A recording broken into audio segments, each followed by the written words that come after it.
Now, one of the reasons why you might want to run a short circuit study like this is, let's say, for example, that this is a switchgear.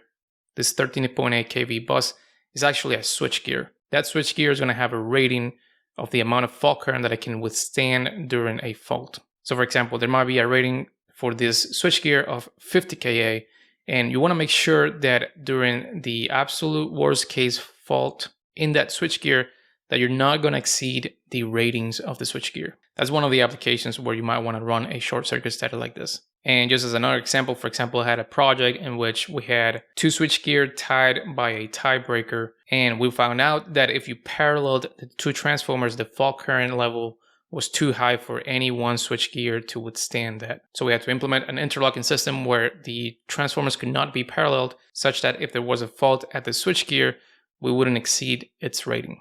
So that's just a typical scenario where you might want to run a short circuit study like this. Now the other thing over here is that this information that's being displayed is for a 3-phase fault.